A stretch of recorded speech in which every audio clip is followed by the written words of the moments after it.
जय हिंद दोस्तों। आज मेंस आंसर राइटिंग की इस क्लास के अंतर्गत हम लोग एक बहुत इंपॉर्टेंट टॉपिक डिस्कस करने जा रहे हैं। वो है जीएस पेपर 4 का केस स्टडी।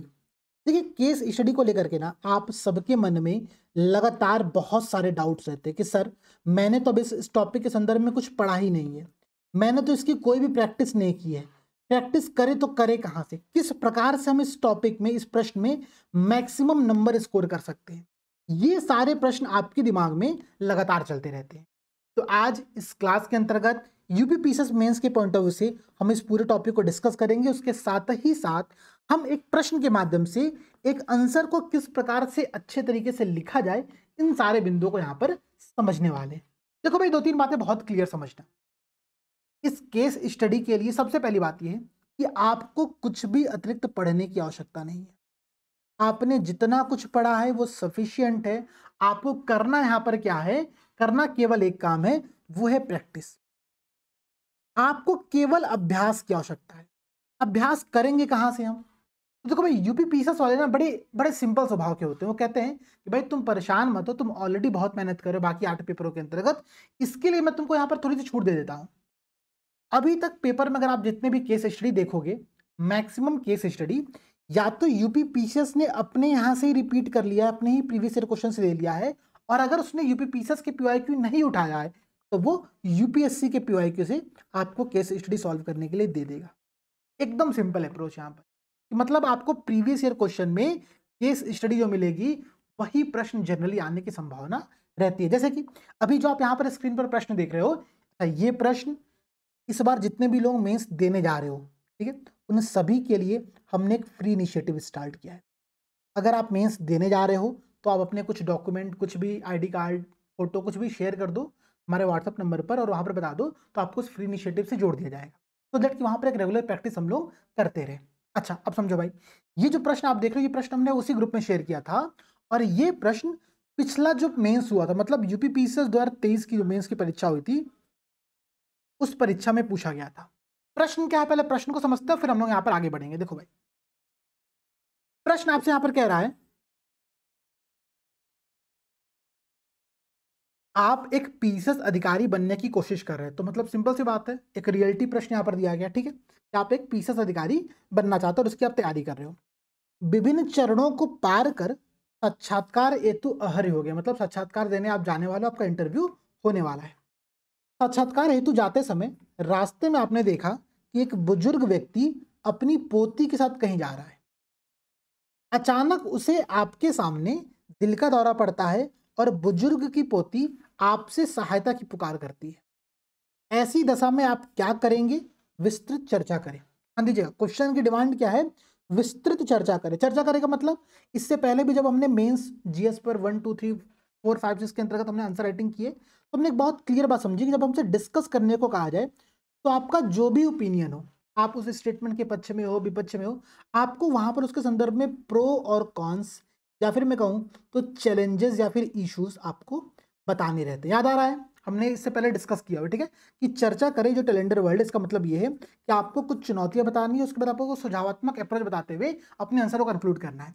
तो सिंपल से फॉर्मेट को हम लोग यहाँ पर भी फॉलो करेंगे। अच्छा, इंग्लिश मीडियम वाले परेशान मत होना। हम लोग भाई, आज ऐसा टॉपिक है कि बहुत ज़्यादा हम लोग को हिंदी इंग्लिश की दिक्कत नहीं है। आप सब उत्तर प्रदेश के रहने वाले हो, आप लोग हिंदी भाषी व्यक्ति हो, ठीक है, तो बहुत समस्या यहाँ पर नहीं आएगी इस क्लास को देखने में, ठीक है, ध्यान से समझिएगा। अगर इसी प्रश्न की हम बात करें जो 2023 में पूछा गया था, तो ये प्रश्न एग्जैक्टली इससे पहले वर्ष 2019 में पूछा गया है। थोड़ा सा नेचर चेंज है, देखते हैं प्रश्न चेंज क्या है। ये जो प्रश्न अभी आपको स्क्रीन पर दिख रहा है, ये यूपी पीसीएस की 2019 के पेपर में पूछा गया है। अच्छा, और अगर मैं बहुत क्लियरली बताऊं, मुझे ईयर तो नहीं याद आ रहा है, बट सेम प्रश्न यूपीएससी ने भी इससे पहले अपने पेपर में पूछा हुआ है। मतलब यूपीएससी ने पूछा हुआ था, फिर यूपी पीसीएस की 2019 परीक्षा में आया, और सेम प्रश्न आप लोगों का 2023 की परीक्षा में आया, ठीक है। 19 वाला प्रश्न नंबर पढ़ लेते हैं, क्या कह रहा है। प्रश्न कह रहा है आपसे, राजीव एक आदर्शवादी है। अब ये राजीव कौन है मुझे नहीं पता, ठीक है, लेकिन वो आदर्शवादी व्यक्ति है। उसका विश्वास है कि मानवता की सेवा ईश्वर की सेवा है।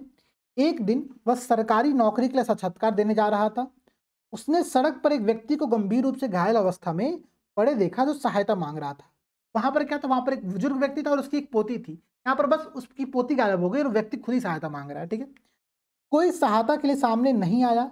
राजीव घायल व्यक्ति को अस्पताल ले गया और उसके जीवन की रक्षा की। अच्छा, यहाँ पर उसने एक्शन भी ले लिया, मतलब एक उसने काम कर लिया। वहां पर आपसे पूछा कि क्या करना है अभी, ठीक है, ध्यान रखिएगा। लेकिन इस कारण उसने सरकारी नौकरी प्राप्त करने का जो अवसर है वो खो दिया। उपयुक्त परिस्थिति के प्रकाश में राजीव के निर्णय पर टिप्पणी करी। यहाँ पर आपको राजीव का निर्णय सही था, गलत था, राजीव और किस प्रकार का निर्णय ले सकता था और कैसे लेना चाहिए था, उन बातों को डिस्कस करने को आपसे कह रहा है। ठीक है, तो देखो प्रश्न का कंटेंट दोनों में सेम है, केस दोनों में सेम है, बस क्वेश्चन की डिमांड थोड़ी सी अलग है, वही आप लोगों को लिखना है। अब बात समझना, हम लोग आंसर राइटिंग अभी स्टार्ट करेंगे, लेकिन उससे पहले कुछ बातें समझिए। केस स्टडी दी क्यों जाती है एग्जाम में? आपसे केस स्टडी सॉल्व इसलिए कराई जाती है कि भविष्य में जब आपके सामने ऐसे कुछ एथिकल डायलेमा के प्रश्न आएंगे, आपके सामने जब त्वरित निर्णय लेना होगा कुछ, ठीक है, आपको निर्णय लेना होगा, उस समय आप किस प्रकार के निर्णय लेते हो और कैसे निर्णय लेते हो, इस बात को जांचने के लिए, आपकी पर्सनालिटी को समझने के लिए, उसकी जांच पड़ताल करने के लिए केस स्टडी एक सबसे अच्छा विकल्प होता है। केस स्टडी जब आप सॉल्व करते हो तो आपका पूरा थॉट प्रोसेस, आप किस प्रकार से सोचते हो, आपके क्या सोचते हो, वो सब उसके आपके आंसर में रिप्रेजेंट होता है। इसीलिए केस स्टडी बहुत इंपॉर्टेंट है। तो अच्छा, अब भाई अगर एग्जामिनर आपसे आपके थॉट प्रोसेस को समझना चाहता है, अगर एग्जामिनर आपसे आपकी पर्सनालिटी को चेक करना चाहता है, तो आपके आंसर में वो बातें दिखनी चाहिए। तो कुछ थंब रूल है जिनको कि केस स्टडी सॉल्व करते समय हम लोग को ध्यान में रखना चाहिए। ठीक है, सबसे पहला क्या बात हम लोग को ध्यान में रखनी है? सबसे पहले ये बात ध्यान रखो कि आपका जो आंसर होगा, आपके आंसर में आपका एथिकल और लीगल जो थिंकिंग प्रोसेस है वो दिखना चाहिए। मतलब क्या कि आपका सभी निर्णय नैतिक मूल्यों पर आधारित होगा प्लस लीगल होगा। ऐसा ना हो कि आप इलीगल कुछ एक्टिविटी में पार्टिसिपेट करा दो कि नहीं भाई हम तो क्या करेंगे, हम जो है वहां पर सामने वालों को 4 थप्पड़ लगाएंगे और कहेंगे भाई तुम क्यों नहीं लेकर के जा रहे हो उसको हॉस्पिटल, तुम जल्दी से लेकर के, तुम खाली बैठे हो, तुम्हारे पास कोई काम धाम नहीं है। ये काम नहीं करना है। ठीक है, आपको जो भी डिसीजन लेना है वो एथिकल बाउंड्री के अंतर्गत प्लस लॉ का अनुसरण करते हुए। ये बहुत इंपॉर्टेंट पॉइंट है कि आप कानून का अनुसरण कर रहे हो उस समय भी, ऐसा नहीं कि आप कानून का उल्लंघन कर दे रहे हो। ठीक है, ये बात आप लोगों को ध्यान में रखनी है। पहली बात तो ये, इससे आपकी एक पर्सनालिटी बहुत अच्छे तौर पे वहां पे दिख रही है। प्लस इसके अलावा जितने भी वैल्यूज आपने पढ़े हैं अभी तक, जैसे कि सत्यनिष्ठा, ईमानदारी, करुणा, सहानुभूति, समानुभूति, ठीक है, ये ऐसे भावनात्मक प्रज्ञता, इमोशनल इंटेलिजेंस, ऐसे जितने भी वैल्यूज आपने पढ़े हैं वो वैल्यूज आपके आंसर में झलकने चाहिए। क्लियर है? थर्ड पॉइंट और समझो, एक और सबसे इंपॉर्टेंट जो लास्ट आपका थंब रूल है, ठीक है, ये थंब रूल है, ये सारे पॉइंट आप लोगों को अपने आंसर एक नोटबुक में नोट कर लेना कि केस स्टडी सॉल्व करते समय 3 थंब रूल फॉलो करना है। पहला क्या कि आपका निर्णय जो होगा, आपका जो थिंकिंग प्रोसेस होगा वो नैतिक और लीगल दायरे के अंतर्गत होगा, आप लॉ का अनुसरण कर रहे होगे। सेकंड पॉइंट क्या कि आप जितने भी वैल्यूज आपने पढ़े हैं अभी तक प्रिपरेशन के टाइम में, वो सारे वैल्यूज आपके आंसर में दिखने चाहिए। ठीक है, और थर्ड पॉइंट ये होगा कि आपका निर्णय ना, जो भी आप यहाँ पर डिसीजन दे रहे हो, आपका निर्णय बहुत आदर्शवादी ना हो। ध्यान रखिएगा, मैं बहुत क्लियर टर्न बोल रहा हूं, बहुत आदर्शवादी ना हो। ठीक है, ऐसा ना हो कि एकदम अरे भाई हम तो एग्जाम भाड़ में जाए, मैं तो सबसे पहले उस व्यक्ति की ही रक्षा करूंगा, मुझे एग्जाम से फर्क नहीं पड़ता, एग्जाम तो मैं जीवन में कई बार दे लूंगा, ऐसे थॉट प्रोसेस नहीं लिखना है। ठीक है, ध्यान रखिएगा, बहुत आदर्शवादी ना हो, इसकी जगह पर आपका जो निर्णय हो वो व्यवहारिक हो। ठीक है, मतलब कि ऐसा निर्णय हो जो कि वास्तविक जीवन में व्यक्ति लेता है। ठीक है, तो व्यवहारिक निर्णय पर आपको फोकस करना है, बहुत आदर्शवादी ज्ञान नहीं देना है।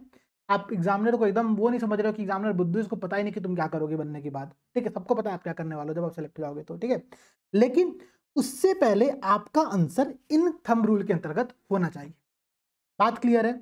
इसके अलावा एक थंब रूल यहाँ पर आप और नोट कर लो कि आपका आंसर जो हो कुछ इनोवेटिव हो। ठीक है, जैसे कि मानो आपसे पूछा गया कि आप एक एनजीओ में कार्य करते थे, आप किसी ट्राइबल एरिया में वहां पर कार्य संचालन कर रहे थे, और उस दौरान आपको पता चलता है कि एक जगह पर चाइल्ड मैरिज हो रही है, और चाइल्ड मैरिज के पीछे बहुत सारे कारण हैं। कारण क्या क्या है? तो कारण ये है कि भाई वहां पर लोग अपनी बच्चियों को यह मानते हैं कि वो सुरक्षित रहेंगी, दूसरे घर चली जाएंगी, तो या फिर अगर उनको बहुत लंबे समय तक रोक दिया, शादी ना किया जाए तो लास्ट में दहेज बहुत ज़्यादा देना पड़ जाएगा। तो ऐसे कुछ कुछ कारण, तो उस संदर्भ में आप क्या करोगे, आपका क्या अप्रोच होना चाहिए। ठीक है, तो आप कुछ इनोवेटिव अप्रोच समझा रहे हो। इनोवेटिव अप्रोच जैसे कि आपने बता दिया कि भाई हम क्या करेंगे, हम सभी लड़कियों को स्किल पर फोकस कराएंगे। पहले तो उनके पास स्किल आएगी तो वो जॉब करेंगी, तो दहेज जैसी समस्या क्या होगी अपने आप खत्म होने लगेगी, ठीक है। प्लस हम लड़कियों को और उनके परिवार वालों को अवेयर करेंगे कि भाई ये एक गलत चीज है, ये एक इलीगल एक्टिविटी, आपको जेल भी हो सकती है, आपका पूरा परिवार इस चक्कर में प्रभावित हो सकता है, ये बात समझाएंगे। इसके लिए अगर हो सके तो सामूहिक प्रतिज्ञा कार्यक्रम भी हम स्टार्ट कर सकते हैं, जहां पर हम क्या हो, एक कम्युनिटी ओथ ले रहे हो सब लोग मिल करके कि भाई ये एक गलत एक्टिविटी, इसमें हम लोग पार्टिसिपेट नहीं करेंगे। तो ये क्या है, कुछ कुछ इनोवेटिव अप्रोचेज हैं जिनको कि आप लोग अपने आंसर में शामिल कर सकते हो, ठीक है। तो आपके आंसर में अगर इनोवेटिव आंसर लिखने का विकल्प हो तो इनोवेटिव पॉइंट्स यहाँ पर ऐड करो। इसके साथ साथ आप यहाँ पर ऐड कर सकते हो कुछ, आपका अप्रोच एकदम जेनरिक अप्रोच होना चाहिए, ऐसा ना हो कि मतलब बहुत ही आदर्शवादी के चक्कर में आपने कुछ उल्टा सीधा ये अप्रोच बता दिया, ठीक है। तो ये 4 थंब रूल है जिनको कि आप लोगों को ध्यान में रखना है और ये सारे पॉइंट नोट कर लेना, ठीक है। अब हम लोग आज के इस क्वेश्चन की आंसर राइटिंग को यहाँ पर स्टार्ट करते हैं, ठीक है, ध्यान दीजिएगा। देखो जब हम आंसर लिखना स्टार्ट करेंगे तो सबसे पहले हम लोग क्या लिखते हैं, चाहे जीएस का हम कोई भी प्रश्न लिख रहे हो तो सबसे पहले हमारा जाता है इंट्रोडक्शन, को हम लोग कहते हैं भूमिका। यहाँ भी हम लोग भूमिका लिखेंगे। अब भूमिका लिखने के कई तरीके हो सकते हैं, जैसे कि पहला तरीका क्या है, अच्छा ये तो आपका स्टेप नंबर 1 हो गया, इंट्रोडक्शन लिखना, ठीक है, ध्यान दीजिएगा। इंट्रोडक्शन हम क्या लिख रहे हैं, ध्यान समझिएगा। 2 इंट्रोडक्शन का मैं आपको एग्जांपल दे रहा हूँ, एक तो मैंने यहाँ पर खुद लिखा था, दूसरा इंट्रोडक्शन आपको मैं एक स्टूडेंट का दिखा रहा हूँ जिसने अभी कॉपी सबमिट की थी तो मैंने वहां से उठाया है, ठीक है, ध्यान दीजिएगा। सिविल सेवा अधिकारी बनने की यात्रा में नैतिकता, दायित्वबोध और संवेदनशीलता का अत्यधिक महत्व होता है। मतलब यहाँ पर कुछ वैल्यूज की बात किया गया जो कि सिविल सेवा अधिकारी के अंतर्गत होनी चाहिए। पहली बात, बहुत अच्छी बात है। और ये पॉइंट इसलिए लिखा गया है क्योंकि आप जिस एग्जाम की तैयारी कर रहे हो उसके माध्यम से आप सिविल सेवा अधिकारी बनने वाले हो, इसलिए ये वैल्यूज आपके अंदर भी होनी चाहिए। तो उस बात को उसने पहले स्टेटमेंट में रिप्रेजेंट कर दिया। आगे क्या कह रहा है, प्रस्तुत स्थिति में, मतलब प्रस्तुत केस स्टडी में एक बुजुर्ग व्यक्ति को दिल का दौरा पड़ा है और उनकी पोती सहायता की गुहार लगा रही है। ऐसे में मेरे सामने मानवीय मूल्यों, ध्यान रखिएगा, ह्यूमन वैल्यूज और प्रशासनिक उत्तरदायित्व नहीं, व्यक्तिगत उत्तरदायित्व के बीच संतुलन बनाने की चुनौती होगी। व्यक्तिगत उत्तरदायित्व इसलिए भाई वो आपका जॉब लगने जा रहा है, ठीक है, आपका जॉब लगने जा रहा है तो व्यक्तिगत उत्तरदायित्व, ठीक है। ये आपने केस स्टडी का एक संक्षिप्त इंट्रोडक्शन यहाँ पर दे दिया, बहुत संक्षिप्त इंट्रोडक्शन है, अच्छा इंट्रोडक्शन है। इसमें आपने 2 बातें बता दिया। पहला क्या कि केस स्टडी में समस्या क्या है, भाई मुझे केस स्टडी में सबसे पहली समस्या है कि एक बुजुर्ग व्यक्ति को हार्ट अटैक आया या फिर उसकी तबीयत खराब है, ठीक है, हार्ट अटैक ही आया था ना, देख लेता हूँ, हाँ दिल का दौरा पड़ा था, ठीक है। तो उसको हार्ट अटैक आया हुआ है और उसकी पोती वहां पर सहायता की गुहार लगा रही है। तो केस स्टडी का पहला पॉइंट यहाँ पर क्लियर होगा। फिर द्वंद्व क्या है, तो द्वंद्व है भाई मानवीय मूल्यों और व्यक्तिगत उत्तरदायित्व के बीच संतुलन बनाने की यहाँ पर चुनौती है। क्लियर हो गया। तो इंट्रोडक्शन में आपने पूरे केस स्टडी का परिचय दे दिया। अगर कोई व्यक्ति, ध्यान दीजिएगा, अगर कोई व्यक्ति प्रश्न को नहीं पढ़ रहा है और आपका केवल इंट्रोडक्शन भी पढ़ रहा है तो वो प्रश्न की डिमांड को समझ सकता है बहुत ही इजीली। आप किसी से ट्राई कर लेना, यहाँ पर जो इंट्रोडक्शन आपको दिख रहा है आप इसको ले जाना, अपने किसी भाई से पढ़ा लेना, बहन से पढ़ा लेना, आपकी कोई फ्रेंड होगी, मित्र होगी, उससे पढ़ा लेना और पूछना कि इसका प्रश्न क्या होगा। तो प्रश्न बहुत सिंपल से रिप्रेजेंट हो रहा है कि प्रश्न क्या हो सकता है। क्लियर बात है। अब देखो भाई और क्या इंट्रोडक्शन लिखा सकता है, तो एक व्यक्ति ने लिखा था इंट्रोडक्शन कि वर्तमान दौर में भाग दौड़ भरी जिंदगी में ऐसी घटनाओं का सामना करना पड़ता है जहां हम अपने हित बनाम दूसरों के हित की टकराहट देखने को मिलती है।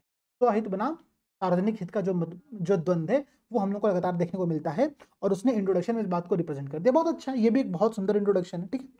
अच्छा मैंने सबकी कॉपी देखी थी, लगभग सबका कंटेंट सेम था, सबने सेम पैटर्न फॉलो किया था। मुझे लगता है कि सबने कहीं सेम वीडियो क्लासेस की हुई है और वहां से सेम चीजें लिखी है। इसीलिए मैं कह रहा हूँ देखो समझना एक बात को, और आप लोग यहाँ जो मैं अब बात बताने जा रहा हूँ ना, ये बात बहुत इंपॉर्टेंट है, तो इस बात को बहुत ध्यान से समझिएगा कि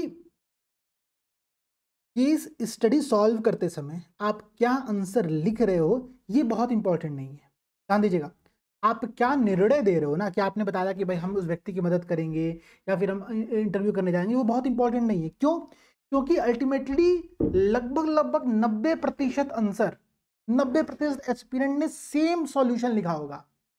आप मिला लेना, आपके ग्रुप में 100 कॉपी आई होगी, 100 कॉपी खोल के देख लो, 90 लोगों ने सेम लिखा होगा कि हम क्या करेंगे, हम बुजुर्ग व्यक्ति की सहायता करने का पूरा प्रयास करेंगे, जब तक कि कोई और व्यक्ति मेरे जगह पर नहीं आ जाता है तब तक मैं वहां पर खड़ा रहूंगा, मैं उसको हॉस्पिटल जाने का प्रयास करूंगा और मैं उस छोटी बच्ची की सहायता करूंगा जितना संभव हो पाएगा। और उसके पश्चात मैं आयोग जाकर के सूचित करूंगा कि मेरे साथ ये समस्या थी और मुझे कृपया करके इस परीक्षा को दोबारा से देने का मौका दीजिए और मैं आगे बढ़ूंगा। ठीक है, आपने उसके संदर्भ में यही सबने कंक्लूजन में यही सुझाया होगा कि मैं ये काम करने वाला हूं। ध्यान रखना, तो 90% एस्पिरेंट का सेम आंसर होने वाला। तो इसलिए आप निर्णय क्या ले रहे हो ना, वो इंपॉर्टेंट नहीं है, ध्यान रखिएगा। इंपॉर्टेंट क्या है, जो प्रोसेस ऑफ डिसीजन मेकिंग है, आप किस आधार पर निर्णय ले रहे हो, आप क्या सोच रहे हो, आपका थॉट प्रोसेस क्या है, how and why you are choosing your final decision, that is very important. ठीक है, क्यों और कैसे आप निर्णय ले रहे हो, ये सबसे महत्वपूर्ण कारक है। तो ध्यान रखिएगा, आप सब अच्छा आंसर लिख रहे हो, बस थॉट प्रोसेस अच्छा रखो, और जब लिखो तो चीजों को स्ट्रक्चर्ड वे में लिखो। जैसे कि अब समझिए, अब लिखना क्या क्या है हम लोगों को। तो इंट्रोडक्शन तो यहां पर हो गया। सेकंड जो काम हम लोग को करना है, जब भी हम लोग ऐसे केस स्टडी सॉल्व करेंगे, आपसे एग्जाम में पूछा हो या ना पूछा हो, एक बहुत इंपॉर्टेंट काम करिए, हितधारक, जिसको हम लोग स्टेक होल्डर कहते हैं, स्टेक होल्डर को रिकॉग्नाइज करने का प्रयास करो कि इस पूरे केस में, इस पूरे घटना में कौन कौन स्टेक होल्डर शामिल है। जैसे कि स्टेक होल्डर मतलब क्या हुआ, उससे किसका किसका हित जुड़ा हुआ है। पहला किसका हित जुड़ा है, बुजुर्ग व्यक्ति का, भाई उसको बचा लोगे तो उनकी जान बच जाएगी, ठीक है, सबसे बड़ा हित तो इसी का है। दूसरा, भाई जो उनकी पोती है उसका भी तो हित बहुत ज्यादा जरूरी है। क्यों, क्योंकि वो लड़की है, छोटी सी बच्ची है, वो अकेले वहां पर उस बुजुर्ग व्यक्ति के साथ, उस बुजुर्ग व्यक्ति की तबीयत खराब है, उसकी कोई मदद करने वाला नहीं है, तो लड़की कहाँ जाएगी, वो भावनात्मक रूप से भी उस समय कमजोर पड़ चुकी है, और संभव हो सकता है कि उसके साथ कोई और भी दुर्घटना घट जाए। ठीक है, तो एक ये भी आपकी स्टेक होल्डर यहाँ पर हो गई। थर्ड स्टेक होल्डर कौन है भाई, जो कि सबसे इंपॉर्टेंट है, वो स्टेक होल्डर कौन है, मैं खुद। भाई मैं ही तो इंटरव्यू देने जा रहा हूं वहां पर, तो मैं मतलब क्या, केस स्टडी में जिसकी बात की जा रही है, जिस व्यक्ति की बात की जा रही है, वो व्यक्ति है। ठीक है, हो सकता है आपसे प्रश्न ऐसे पूछे कि रमेश इंटरव्यू देने जा रहा था, जैसे कि यहाँ पर था ना कि राजीव एक आदर्शवादी व्यक्ति है और वो परीक्षा देने जा रहा है। ठीक है, तो यहाँ पर स्टेक होल्डर कौन हो गया, राजीव हो गया, ध्यान रखिएगा। तो राजीव या मैं, ये स्टेक होल्डर आपके हो गए।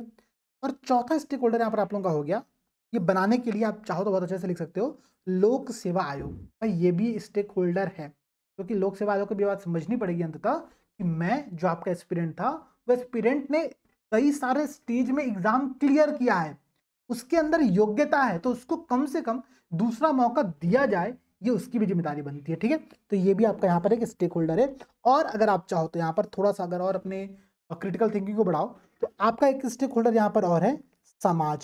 समाज इसलिए स्टेक होल्डर, ध्यान दीजिएगा आप लोग, प्रश्न ध्यान से पढ़ो। ठीक है,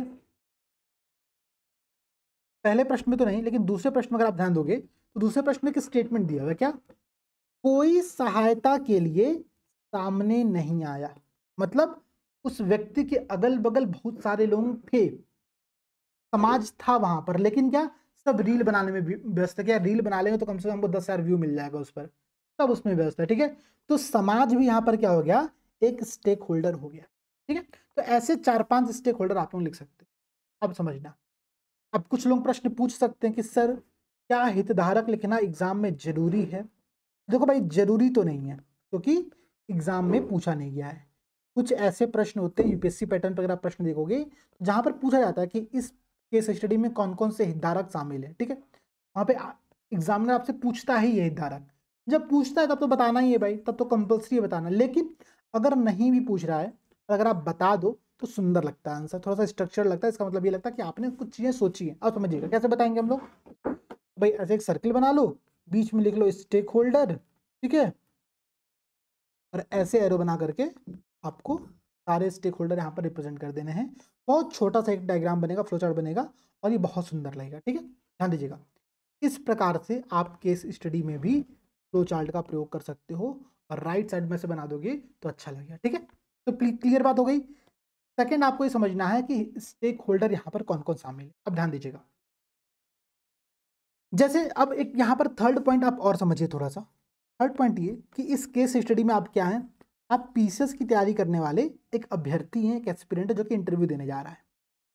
लेकिन कई बार ऐसा भी हो सकता है कि प्रश्न आपसे इस प्रकार से पूछा जाए कि आप एक जिले में एसपी के तौर पर तैनात हैं। ठीक है, एसपी के तौर पर आपकी तैनाती है और वहां पर भगदड़ मच जाती है। उस केस में आप क्या करेंगे, मानिए प्रश्न ये पूछा गया, यहां पर आप क्या हैं, आप एक एसपी हैं, आप एक अधिकारी हैं, और जब आप अधिकारी हैं तो यहां पर ध्यान रखिएगा, आपसे दो चीजों की मतलब अपेक्षा जरूर की जाएगी। पहले कौन सी अपेक्षा, कि भाई आपके अंतर्गत सिविल सर्विस वाले वैल्यूज हो, पहला पॉइंट। दूसरा पॉइंट, आप अधिकारी हैं तो आपके पास अधिकार है, इसीलिए तो आप अधिकारी हैं। तो आपकी जो अथॉरिटी है, आपकी अथॉरिटी क्या, आपके पास पावर क्या, आपके पास कौन सी शक्तियां, किन शक्तियों का आप प्रयोग कर सकते हो, ये जानना बहुत जरूरी। जैसे मानो प्रश्न पूछा कि आप एक एनजीओ है, एनजीओ में कार्यरत हैं और आप चाइल्ड मैरिज रोकने के लिए कौन से प्रयास करेंगे, ठीक है। आप क्या सजेशन दे रहे हो कि मैं क्या करूंगा, मैं संसद से एक नया बिल पारित करूंगा और बिल पारित करके मैं हर जगह पर चाइल्ड मैरिज करने वालों को आजीवन कारावास की सजा दे दूंगा। आपने ये पॉइंट लिखा, क्या आपके पास ये करने का पावर था, आपके पास क्या ये शक्ति थी, शक्ति ही नहीं थी, तो आप ऐसी बात कमेंट ही नहीं कर सकते हो, ठीक है।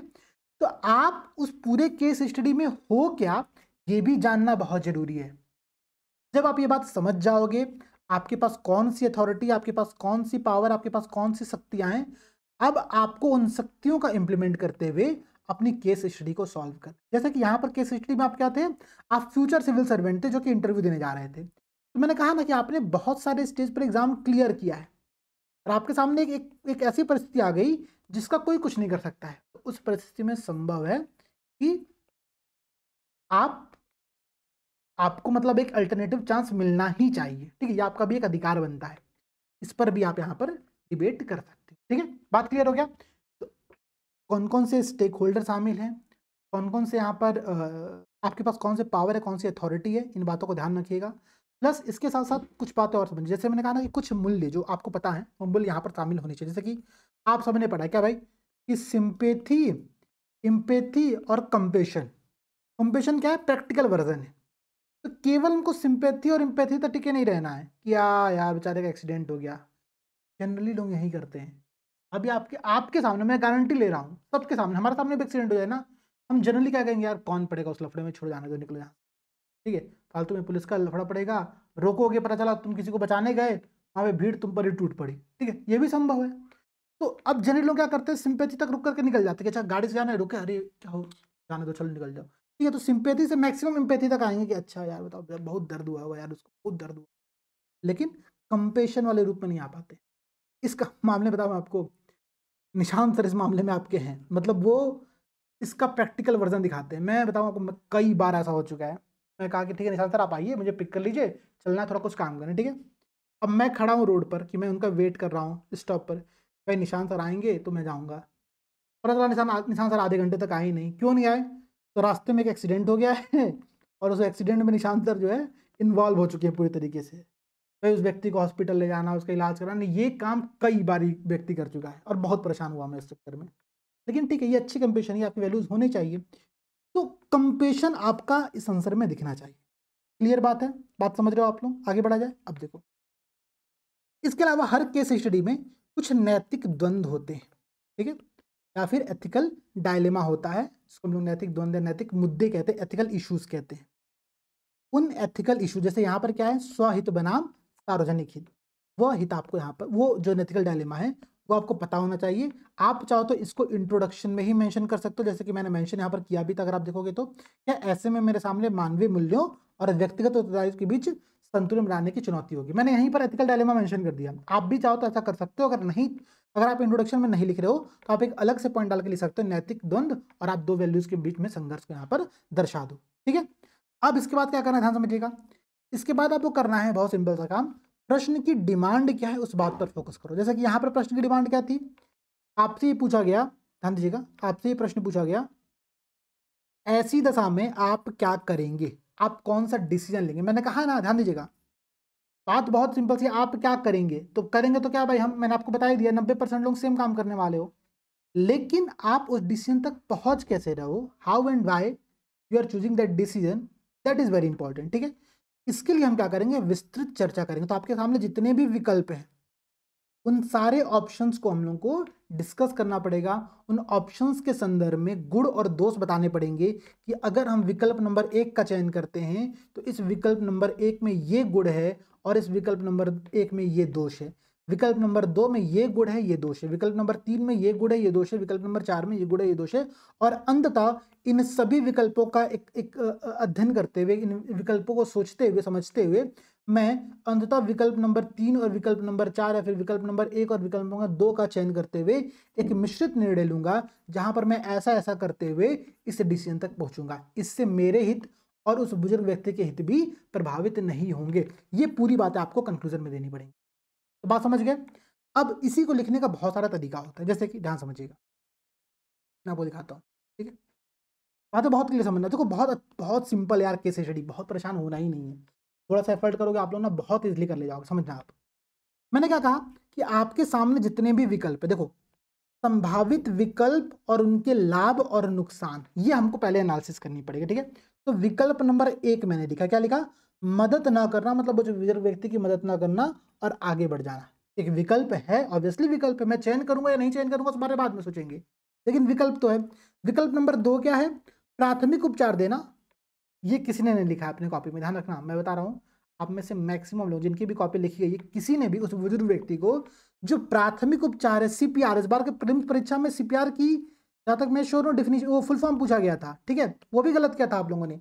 मेंस में सीपीआर आप लोगों ने बताया ही नहीं किसी ने भी कि प्राथमिक उपचार भी देना होता है, क्योंकि हमने कभी पढ़ा ही नहीं प्राथमिक उपचार के बारे में, कैसे दिया जाता है। सीपीआर देना किसी को नहीं आता होगा, लेकिन जरूरी टास्क है। व्यक्ति को हार्ट अटैक आ रहा है, सीपीआर समझो कैसे दिया जाता है, क्या किया जाता है, ठीक है। तो प्राथमिक उपचार देना, इस बात को मैं सुनिश्चित करूंगा, और इसके साथ साथ एम्बुलेंस मतलब 108 पर कॉल करके उसको बुलाऊंगा। ये काम करने के पश्चात मैं आगे बढ़ जाऊंगा, ठीक है। एक विकल्प ये भी है कि एम्बुलेंस को कॉल कर दिया और फिर मैं आगे निकल गया, ये बात है। चलो भाई, सीपीआर भी मैंने दे दिया, मैंने प्राथमिक उपचार भी उसका कर दिया वहीं पर, ठीक है। बस एम्बुलेंस आने का वेट नहीं कर रहा हूं, मैं चला जा रहा हूँ। विकल्प 3 क्या है कि बुजुर्ग को अस्पताल तक पहुंचाने में सक्रिय भागीदारी कर रहा हूँ, एक्टिव पार्टिसिपेशन यहाँ पर मेरा हो रहा है, मैं करूंगा। उस व्यक्ति को पहले अच्छे से सुनिश्चित करूंगा कि वो ठीक ठाक हो जाए, वो बच्ची ठीक ठाक हो जाए, उसके बाद ही मैं कोई और काम करूंगा। विकल्प नंबर 3। विकल्प नंबर 4 क्या है, किसी स्थानीय व्यक्ति को, लोकल व्यक्ति को, पुलिस को या मेडिकल सहायता को जिम्मेदारी देकर के साक्षात्कार के लिए बढ़ जाऊंगा। एक विकल्प आपके सामने ये भी है, ठीक है। तो ये 4 विकल्प आपके सामने हैं। अब समझना, इन चारों विकल्पों के संदर्भ में जब हम डिसीजन ले रहे हैं तो उनके लाभ और उनकी हानियां, गुण और दोष, इन दोनों पर डिस्कस करना जरूरी है। जैसे कि पहला विकल्प क्या था, मदद न करना और आगे बढ़ जाना, इसके गुण क्या क्या है भाई, साक्षात्कार के लिए समय पर पहुंचूंगा, सबसे अच्छी बात है, इससे अच्छा बात कुछ हो ही नहीं सकता। मेरे करियर की संभावनाएं प्रभावित नहीं होंगी, बहुत अच्छी बात है, ठीक है। प्रशासनिक जिम्मेदारी निभाने के लिए मैं तैयार हो जाऊंगा, भाई सेलेक्ट हो गया तो मुझे वहां पर कुछ चीजें मिल जाएंगी, ठीक है। तो लाभ तो मेरे यहाँ पर हैं भाई, अच्छे खासे लाभ है। हानियां क्या क्या है अब समझना, ये नैतिक रूप से गलत होगा और मेरी संवेदनहीनता को दर्शाएगा, सबसे बड़ी समस्या भाई। दूसरा, संकट में पड़े व्यक्ति की जान बचाने के अवसर गवा दूंगा। गुड सैमरिटन वाला जो कॉन्सेप्ट है ना, ठीक है, गुड सैमरिटन एक अच्छा जो नागरिक होता है, उस वाले भूमिका को मैं कभी निभा ही नहीं पाया यहाँ पर। यह मेरी समाज और सेवा भावना, स्पिरिट ऑफ सर्विस पर एक निगेटिव इम्पैक्ट डालेगा। भविष्य में इस घटना की आत्मग्लानि हमेशा रहेगी। आत्मग्लानि क्यों रहेगी, संभव है कि बुजुर्ग व्यक्ति जब लेट से पहुंचेगा तो उसकी मृत्यु हो सकती है, या फिर संभव है कि उस छोटे बच्चे के साथ कुछ गलत घटना घट जाए, इसके कारण से मुझे क्या होगी, हमेशा आत्मग्लानि रहेगी। ये बहुत बड़ी समस्या है। विकल्प नंबर 2 क्या था, मैं उसको प्राथमिक उपचार दूंगा, एम्बुलेंस को कॉल करूंगा, निकल जाऊंगा। इसका लाभ देखो, नैतिक और मानवीय दायित्व दोनों का पालन हो रहा है, ठीक है। बुजुर्ग को त्वरित चिकित्सकीय सहायता भी उपलब्ध हो पाएगी, क्योंकि मैंने उसको प्राथमिक चिकित्सा वहां पर दे दी है। साक्षात्कार के लिए भी समय पर पहुंच गया मैं यहाँ पर, भाई बहुत अच्छी बात है। प्रशासनिक कुशलता और त्वरित निर्णय क्षमता को ये दर्शा रहा है, ये वाला जो पॉइंट था, ठीक है। लेकिन इसकी हानियां क्या क्या है, ये यदि बुजुर्ग व्यक्ति की हालत ज्यादा गंभीर जाती है तो केवल एम्बुलेंस बुलाना पर्याप्त नहीं होगा, ठीक है। पता चला एम्बुलेंस 1 घंटा में आए, भाई एम्बुलेंस ब्लिंकिट थोड़ी है, वो थोड़ी है, जोमेटो स्विगी थोड़ी आपका है कि 20 मिनट के अंतर्गत आ जाएगा, पता चला ना टाइम से, ठीक है। बच्ची भावनात्मक रूप से असहाय महसूस कर सकती है, क्योंकि बच्ची क्या है, अकेली है वहां पर, ठीक है। और बच्ची छोटी है तो संभव है कि उसका इमोशनली उसके ऊपर बहुत ही निगेटिव इम्पैक्ट पड़ जाए, ठीक है। रास्ते में दादाजी को हार्ट अटैक आ गया, वो बेचारी को समझ ही नहीं पा रही क्या करना है, ठीक है। तो बच्चे के ऊपर भावनात्मक रूप से बहुत निगेटिव इम्पैक्ट पड़ेगा। अस्पताल पहुंचने में अगर विलंब हुआ भाई, क्योंकि क्विक सर्विस तो है नहीं एम्बुलेंस की, तो मरीज की जान को भी खतरा हो सकता है। ये कुछ हानियां थी। अच्छा, विकल्प नंबर 3 देखो भाई, जब बुजुर्ग को अस्पताल तक पहुंचाने में मैं सक्रिय भागीदारी निभा रहा हूँ, एक्टिव पार्टिसिपेशन कर, तो उसके लाभ क्या क्या है। मेरी संवेदनशीलता, नैतिकता का सर्वोत्तम परिचय होगा। बुजुर्ग को तुरंत अस्पताल पहुंचाने से उसकी जान बच जाएगी। समाज और प्रशासनिक क्षेत्र में मेरी छवि सकारात्मक बनेगी। संकट प्रबंधन और सेवा भावना का स्पष्ट प्रमाण हमको यहाँ पर मिल जाएगा। ये बात है, बहुत अच्छी बात है। समस्या क्या होगी, साक्षात्कार में देर से पहुंचे, अनुपस्थित हो गए, फेल हो गए, यहीं से बाहर हो गए, ठीक है। इतने साल की मेहनत किया था, 4 साल बाद इंटरव्यू देने जा रहे थे, सब गुड़ गोबर हो गया वहाँ पर, ठीक है। यदि अस्पताल ले जाने के दौरान कुछ अप्रत्याशित घटना घट जाती है, ध्यान दीजिएगा क्या कहना चाह रहा है, कहना चाह रहा है कि अगर अस्पताल ले जाते समय बीच में उस बुजुर्ग व्यक्ति के साथ कुछ दुर्घटना हो जाती है, मानो हार्ट अटैक तो आ ही चुका ना, संभव की मृत्यु हो जाए रास्ते में ही। अगर ऐसा होता है तो मेरे ऊपर जिसको कि अभी इंटरव्यू देना है उसके ऊपर भावनात्मक रूप से बोझ बढ़ जाएगा, और ये बोझ केवल इंटरव्यू तक ही नहीं, पूरे जीवन भर रहेगा कि यार मैं उसको बचा नहीं पाया। ठीक है, बहुत बड़ी समस्या है। इससे मेरे करियर की संभावनाएं प्रभावित हो सकता हो किसी का लास्ट अटेम्प्ट हो, वो बैंड बच जाएगी। ठीक है, ये भी संभव है। चौथा विकल्प समझो कि स्थानीय व्यक्ति, पुलिस, एम्बुलेंस, इनको जिम्मेदारी देकर के मैं निकल लूंगा। तो बुजुर्ग को मदद मिलेगी, मेरी नैतिकता बनी रहेगी, मैं साक्षात्कार के लिए भी समय पर पहुंच जाऊंगा, संकट प्रबंधन में मेरी दक्षता सिद्ध होगी, प्रशासनिक निर्णय में अच्छे से ले पाऊंगा। समस्या क्या रहेगी? समस्या रहेगी कि भाई स्थानीय लोग हो सके मदद ना करें यहाँ पर, क्योंकि भाई उनको रील बनाना होगा, बहुत जरूरी टास्क है। ठीक है, रील नहीं बनेगा तो फिर कैसे लोग देखेंगे कि दुर्घटना भी घटी थी। ठीक है, इंपॉर्टेंट टास्क है ना भाई, तो ये तो काम करना है। ठीक है, पुलिस या एम्बुलेंस के आने में देर हो सकती है जिससे बुजुर्ग की जान जा सकती है। बच्ची को तत्काल भावनात्मक संबल नहीं मिलेगा क्योंकि वहां पर मैं जा चुका रहूँगा। ठीक है, तो ये भी चुनौतियां यहाँ पर इसमें बनी हुई है। अब हम करेंगे क्या, डिसीजन क्या लेंगे? सर्वोत्तम समाधान, मैं विकल्प 2 और विकल्प 4 का मिश्रण अपनाऊंगा। क्या मिश्रण है भाई? सबसे पहले उसको प्राथमिक उपचार दूंगा, सीपीआर संभव तो दूंगा, नहीं तो जीवन रक्षक जो अदर तकनीक होती है उनका प्रयोग करूंगा। ठीक है, एम्बुलेंस और पुलिस दोनों को कॉल करूंगा ताकि पेशेवर सहायता जल्द से जल्द मिल सके। नजदीकी लोगों को सहायता के लिए प्रेरित करूंगा, प्रेरित करना भी आपका काम है, लीडरशिप आपके अंतर्गत होनी चाहिए। ठीक है, और सुनिश्चित करूंगा कि बच्चे अकेले महसूस ना करे। स्थानीय प्रशासन को सूचित करूंगा, साक्षात्कार के लिए निकलूंगा, यह सुनिश्चित करने के बाद कि बुजुर्ग को चिकित्सीय सहायता मिल रही है, मेडिकल अटेंशन उसको मिलना स्टार्ट हो गया है, ये सुनिश्चित है, तब मैं निकलूंगा। अगर मैं विलंब से पहुंचा साक्षात्कार के लिए तो जो इंटरव्यू पैनल है उसको मैं सूचित करूंगा, मैं आयोग को इन्फॉर्म करूंगा अपनी समस्या बताते हुए कि तत्काल इस संदर्भ में उचित समाधान निकाले, ये मैं उनसे एक रिक्वेस्ट करूंगा। ठीक है, अच्छा और समझो भाई, संभव है कि अगर आपको वहां पर जाते समय देर हो रहा है, अभी आयोग आप नहीं पहुंच पा रहे टाइम से, तो आप समय सीमा नजदीक है तो मैं राज्य लोक सेवा आयोग के अधिकारियों को फोन करके अपनी स्थिति से अवगत कराऊंगा। फोन उठता नहीं है, आप सबने ट्राई किया होगा, बट ठीक है, मानो चलो फोन उठ गया तो फोन करके मैं अपनी समस्या से अवगत कराऊंगा। वैकल्पिक तिथि के लिए अनुरोध करूंगा। अगर साक्षात्कार स्थल नजदीक है तो मैं वहां पर किसी सहयोगी को सूचित करके एम्बुलेंस के आने तक व्यक्ति की देखभाल सुनिश्चित करूंगा। आप ये भी पॉइंट मेंशन कर सकते हो। अच्छा मैं बताऊं, इसके अलावा भी अगर मैं आपको कुछ अच्छा सजेशन दूं तो आप बताया क्या कोट कर सकते हो, आप में से किसी ने किया नहीं होगा। एक सच्चाई है कि जितने भी लोग इंटरव्यू देने जाते हैं, ध्यान दीजिएगा, जितने भी लोग इंटरव्यू देने जाते हैं वो किसी ना किसी सहयोगी को साथ लेकर के जाते हैं। भाई सिंपल सी लॉजिक है, या तो अपने माता पिता के साथ होगे, या तो अपनी किसी फ्रेंड के साथ होगे, या तो किसी पार्टनर के साथ होगे, किसी दोस्त के साथ होगे, किसी के साथ तो आप जा रहे हो ना इंटरव्यू देने। और एक अच्छा सॉल्यूशन यहाँ पर ये भी है कि मेरा सहयोगी जो मेरे साथ रहेगा, ये सबसे पहले प्रायोरिटी पर ये विकल्प मत लिख देना। इसलिए मत लिख देना क्योंकि इस केस स्टडी में इस बात को मेंशन नहीं किया गया है कि आप किसी सहयोगी के साथ जा रहे हो, आप वहां पर अकेले हो, ये बात क्यों सिंपल से लिखी हुई है। ठीक है, तो आप क्या करोगे, मैं जिस सहयोगी के साथ वहां पर हूं उस सहयोगी को मैं इस जगह पर रहने दूंगा, उसको ये सुनिश्चित करने को कहूंगा कि भाई तुम इस व्यक्ति का पूरा इलाज देखो, मेंटेन कराओ, तब तक मैं खुद ही अकेले चला जाता हूं कहां पर, इंटरव्यू देने के लिए। ये भी एक संभावित विकल्प है जिसको कि आप लोग लास्ट में विकल्प के तौर पर शामिल कर सकते हैं। क्लियर हो गया बात? और समझो भाई, और क्या लिखना है। अब ये सारी बातें करने के बाद ये सारा पूरा पंचायत हो चुका है, डिसीजन आप ले चुके हो, क्यों डिसीजन लिया, कैसे लिया डिसीजन, आपने सारी बातें बता दिया। ठीक है, अब क्या करेंगे हम, कुछ कंक्लूजन दें। कंक्लूजन क्या कि यह स्थिति संवेदनशीलता, त्वरित निर्णय क्षमता और प्रशासनिक सूझबूझ की परीक्षा है। सही समाधान वह होगा जो नैतिकता और कर्तव्य निष्ठा दोनों का संतुलन बनाए रखे। इसलिए संकट प्रबंधन के तहत उचित कदम उठाकर के बुजुर्ग की मदद सुनिश्चित करने के साथ साथ साक्षात्कार में भी भाग लेना एक आदर्श प्रशासनिक निर्णय होगा। बहुत शानदार कंक्लूजन हो गया। ठीक है, अब आप एक दो पॉइंट और ले सकते हो। यह दृष्टिकोण मेरी नैतिकता, सेवा भावना और निर्णय लेने की क्षमता को दर्शाएगा जो एक सफल सिविल सेवा अधिकारी के आवश्यक गुण हैं।